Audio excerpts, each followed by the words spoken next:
on the home stretch, but now it's time to put pen to paper and get these plans.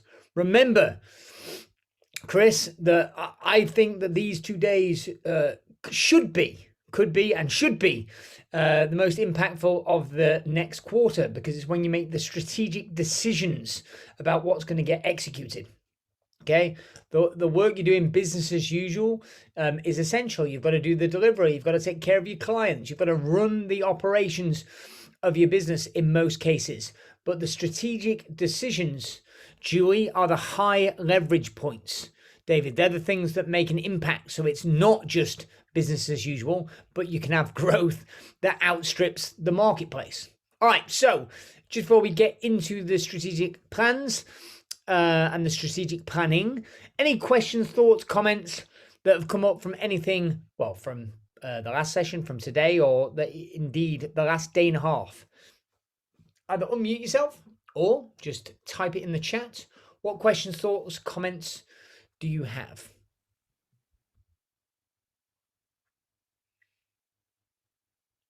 Have you been this participative for Kevin and Julie and Gavin as well? Go for it, Lisa. No, I'm not. I was just. Oh, I didn't have a question. I was just showing you that I was here. Oh, okay, thanks. Good. All right, so we got one person that's at least paying attention and listening. So thank you, Lisa. I'm here too. I'm listening, just not paying attention. I was going to say, Kev, there's a change. I was going to say, Kev, paid members of the team don't count. That's your own audience. All right. Sure. Gone. I'll chime in. So go for it, Ollie. Can you hear me? Cool. Yes. Yeah. So one of the things I said, I think it was either Gabriella or Kevin, I can't remember. Before I joined, was the reason I wanted to join mainly was to learn leadership skills and how to grow a team. And after today's session on multipliers, I just realized that it definitely is a weakness. I kind of saw where the weaknesses were, and I've got a bit of clarity on what to focus on. Good. And do you care to elaborate? You don't have to. I don't want to put you on the spot, but what in particular stood out in that session? I could just see where I've been a diminisher in the past without realizing, I think. And also positive things I've done, definitely. But I think I tell staff members what to do too much rather than asking them what they think they should do and give them ownership of their own area, you know? Good. And as a show of hands, everybody listening, who has been guilty of that, telling the employees or team members what to do, right? Right. Yeah. So just you, Ollie, nobody else. No. Yeah, it's a common entrepreneurial trait, right? And by the way, that's why a lot of small businesses plateau. I certainly plateaued for several years. I mean, it must be over 10 years ago now, but about $500,000 in revenue. I plateaued there because I had a few team members, but I was definitely diminishing them. And the slight challenge was I was more skilled than most of them at most things, which meant whenever there was a problem, I would jump in and fix it. All right. So the letting go, doesn't it? Correct. Being able to let go and not be a control freak, even if it's not going to be done the same as you. And one of the things that came up in our group was actually, if you get out of your own way and you stop and listen, somebody might have a better, more efficient, more innovative way of getting the outcome or a superior outcome to that which you're asking, if only you'd shut up. Correct. Yeah, I've often said that to you, Lisa. Shut up. So, right, but that's where it's tricky, because you only want to delegate to appropriate level of competency. So I often tell the story that my son Jensen, who's 10 years old, he believes he can drive my car, right? And I don't care how much he believes he can do it. He's not fucking driving. Oh, thank God, I'm after midday. I've maintained my promise. Such a killjoy. Yeah, he's not doing it. Well, not for a few years yet, at least, right? Because doesn't have the competency. Very good. But that's the art. Georgia, hand raised. Thanks, Dan. Yeah, just building on Ollie's point there. So I noticed in that exercise that I also have a tendency to do that with one person in particular, but I realised it's because her role is made up of lots of small activities rather than a lot of the other team's roles working on books are bigger, longer projects that they can be left with because actually it takes time. So with this person's activities on the other hand, there's lots of them in every single day, and they're more visible because they tend to be front stage, they're marketing focused, so I can see them. And so can everyone else. There's more urgency that they're right as well. So in those instances, I have to jump in because otherwise we'd just be, we have a weekly catch up or whatever. So where it took my thinking was how to frame the issue, I think was some of the language Julie and Kevin used in the multiplier section of that. So is it where actually we need more than one weekly catch up so that we can have these discussions on a more regular basis and I don't kind of helicopter in, or is it that I need to come up with constructive ways of raising these things, or probably both? So it was really interesting, thanks, and I'd welcome any feedback on it as well. Yeah, no, thanks, George. In fact, we're going to go. That's a key part of the one-page plan we're going to go into now. I think on the people side, in fact, I'll share the screen just so you know where we are headed, guys. So we changed this template last time. I can't tell if I shared the right screen. You thumbs up? Are you seeing the one-page strategic plan? Yeah. Okay. Good. I thought I'd share with you my calendar, which would be far less helpful for you. On this right-hand side here, the middle box, people development plan. What are the key roles and what's the scorecard? And for some of you, what you need to do is you need to recruit. Actually, the reason it feels so fucking hard, the brakes have come off now, Jody. It's swear central from here on out. Just had a cup of coffee as well, so yeah, I can swear faster.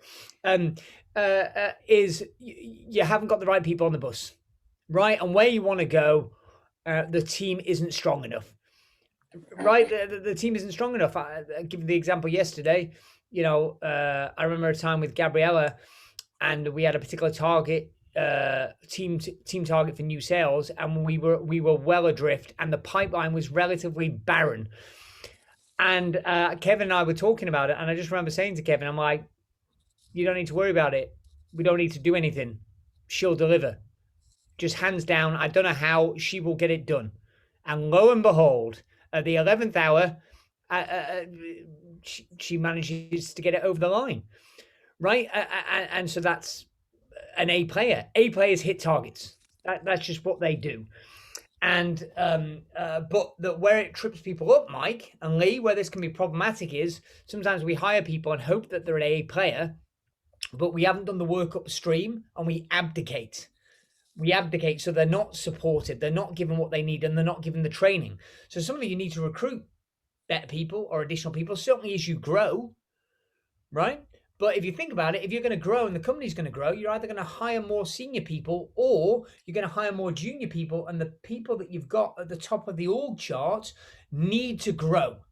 The company's growth will seldom exceed yours and your management team's personal and professional development.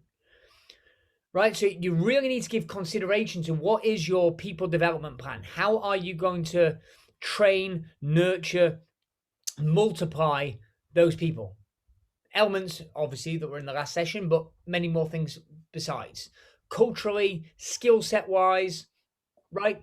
You've really got to give that some consideration. So here's what we're going to do in this session. Just because it's on one page, that's a way of forcing you to simplify. It doesn't mean there's not a lot of back thought that have gone into it. I want you to think about the next quarter. And I think about this in calendar quarters, so that would be Q2. And I don't know, but somebody's unmuted, so just check yourself, guys, and check that you are muted, because I'm getting background noise from somebody. So going into Q2, just be clear about what are your targets: revenue, GP, net profit, net assets, and cash. What are those targets? And then on the right-hand box, this is the scoreboard, this kind of top third of the one-page strategic plan. What are the KPIs? KPIs, Ashley, are the measurement. What are you measuring? And Ashley, you've had a spectacular quarter. I know. I remember from your review. What what are the KPIs that you are measuring?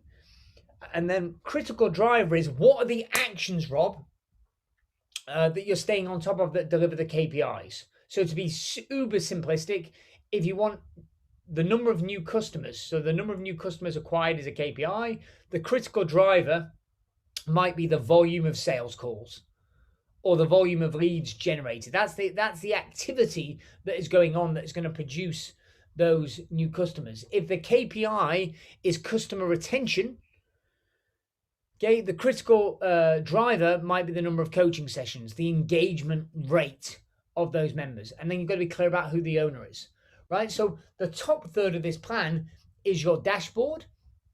When we move down onto the middle third, the strategic plan, what are the priorities? We spent some time on this when we gave the thinking session, Paul, the last session yesterday, the unique opportunities. What are the strategic projects? David, Ian, how is it going to be different this time? Yes, you've got to maintain status quo. You've got a lot of people and clients to service. What are the shifts you're making which is going to cause you to outperform the marketplace? You are doing better because you are leading better. What are those projects, those strategic priorities? Maximum of 3 and the owners, okay? And then on the right-hand side, the people development plan, be crystal clear. What are the key roles in your company and how are you keeping score inside of those roles, okay? There's some other boxes there as well, but what I'm literally going to do is I want you, for the first, I want to give you just 5 minutes initially. I want you to pay attention to one or both of the top 2 boxes, the financial targets and the KPIs, right? I just want you to give some thought and really try and clarify. You've either got it, in which case copy it down, just get really clear about it now because we're going to put you into an exercise on this topic, or you're going to create it. Doesn't have to be perfect, okay? Plans are useless, Lisa.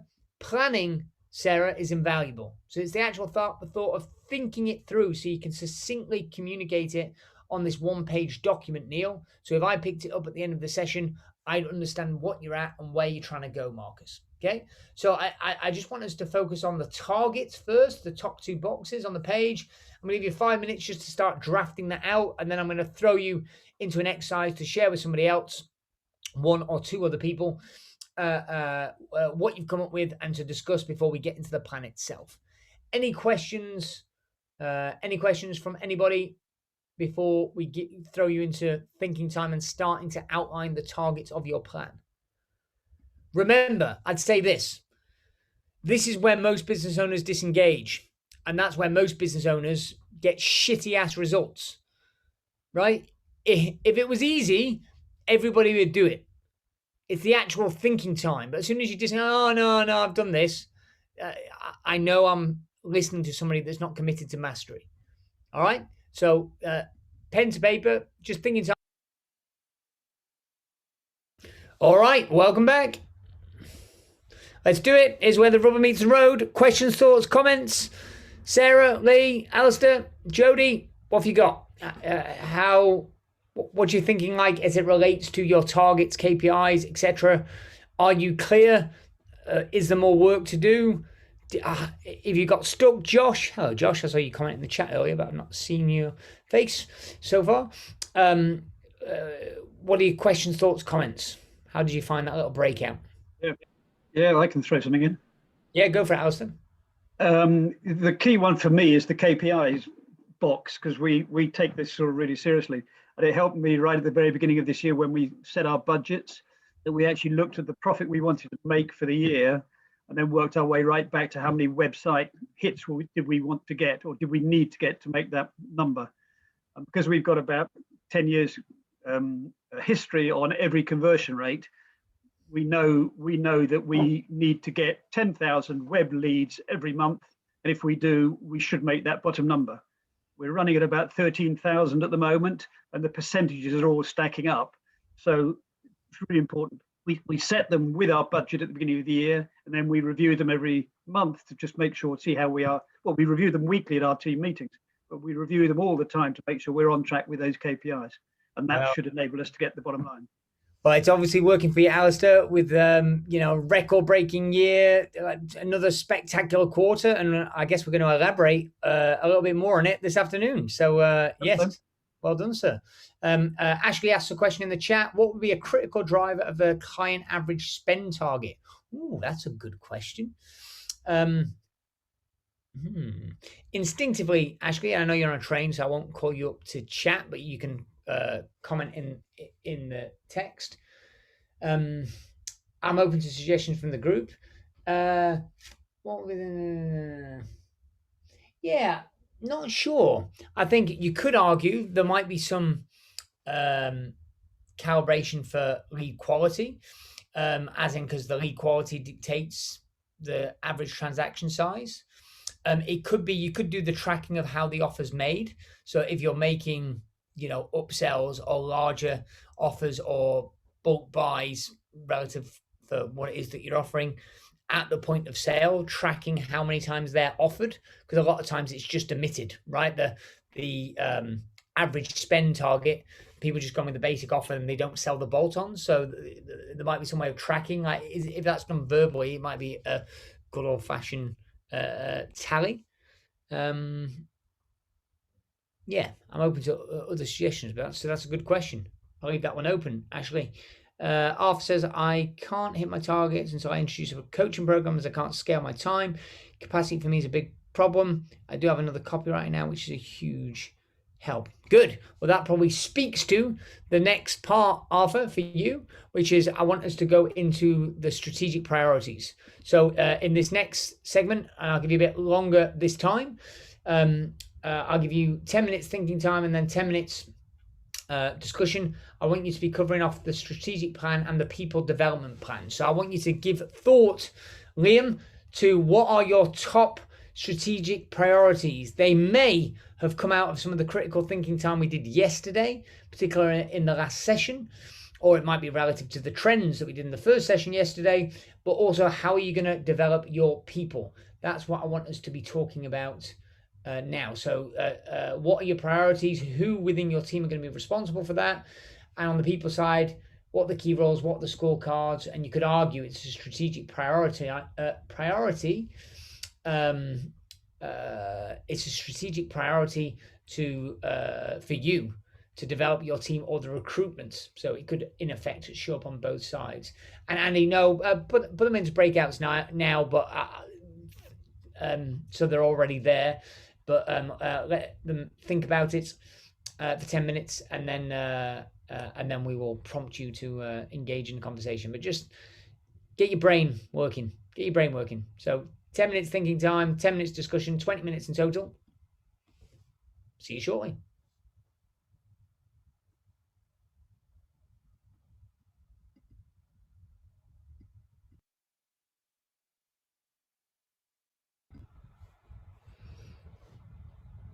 Hello. Morning, Laura. You were the first person in my face when we came back out. I like it when you all suddenly appear. How are you? I missed this morning, but I'm here now. You missed the best bit, but I'm glad you're here now. So you guys have just had 10 minutes thinking time around the strategic plan and the people development plans. I'm going to get you into group discussion. Specifically, here would be my strong recommendation, Jacqueline. You'll hone the skill more effectively if you really dive in to the other person or the other people in your group and really try and understand it. I'm more interested, Michael, in honing the skill of, that strategic priority is number 3. Why is it not number 1? And you really, it's better to hone the skill on somebody else's business than your own when you often can't see the wood for the trees. So get engaged. The people that get the best results, Ian, I often notice, are the people that are the most engaged in these sessions with helping the other members, because my belief is that's because, Emma, they're most likely to hone the skills. All right, so 10-minute discussion about your strategic planning, your people development plan. 10 minutes, away we go.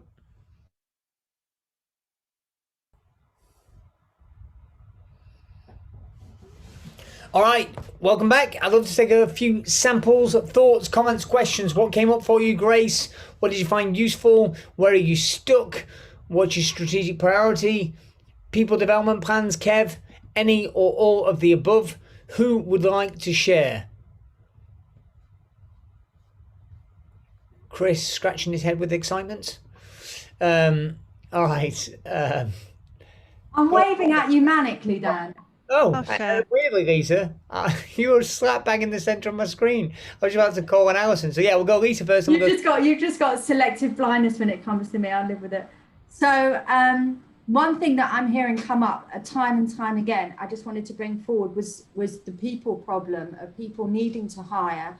And I just wanted to refer back to the talent map that we did in December, SMM, and how we hired last quarter and how invaluable and essential that talent map process has been for making sure you get the right person that's in alignment and a good fit for the company. Because everyone with a who problem, if you haven't done that talent map, then you're just chasing your tail, in my opinion. And I just wanted to bring that into focus because the who problem came up quite a lot in our group. Good. Yeah, I mean, there's definitely an argument for that every business problem is not a what problem, it's a who problem, right? And yet the talent map from last time, and I'm sure people are then going to ask me where to get that, and I'm sure somehow if you post it in the Facebook group we'll magically dig it out from last time, but it is a session well worth revisiting. It was a good one. I haven't got the book Who floating around me for once, which is a rarity for me, but the book Who as well is always well worth a read or a reread. Good, thanks Lisa. Alison, I think you had your hand up, go for it. Yeah. One of the things I was talking to Emma that has come out is the fact that to treat yourself and put yourself through the customer process. So in other words, because people in particular in our industry, we spend so much time focused on our clients that we always often forget about ourselves. And so what we need to do is to put ourselves through our own process. And so that's exactly where we're both at right now. And I'm kind of just a little bit a step ahead of her. And it's really exciting. It's nervous, it's nerve-wracking, but it's exciting to do that. So that's yeah. Good. I like that, and it's not identical to what you said, but it's a close cousin, I would say. I'm a big fan. In fact, it's one of the questions in the BPM scorecard. I'm a big fan, Laura, of mystery shopping your own business, right? Or depending on the context, if it's an automated online process, getting a friend who is happy to give you blunt feedback to go through the process and get them to do it. A relative of mine entered in a process in one of my businesses recently and had an absolutely dreadful experience, I'm ashamed to say. Just a few weird things that rarely happened in succession to her, just in the same process, and it was just a woeful customer experience, which the team of that business need to are addressing, because shit is broken. And if it wasn't for the fact that was by good luck rather than by design, it would have completely slipped the wayside. And I'm willing to bet, Sarah, not keeping you up, I'm willing to bet that that's not the first time it's happened.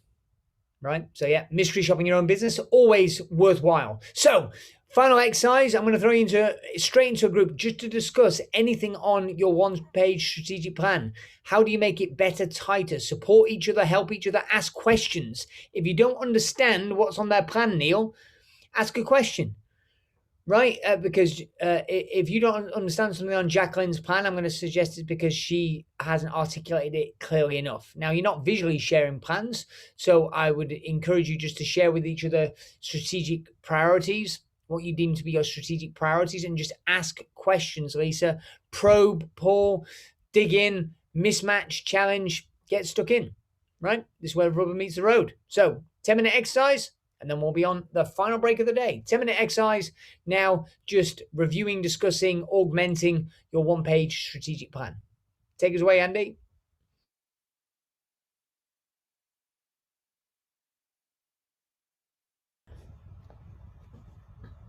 All right. Welcome back. Okay. Any thoughts, comments? How did you find that exercise? How did you do coming up with your strategic plans? Talk to me, put it in the chat. Are ideas beginning to germinate?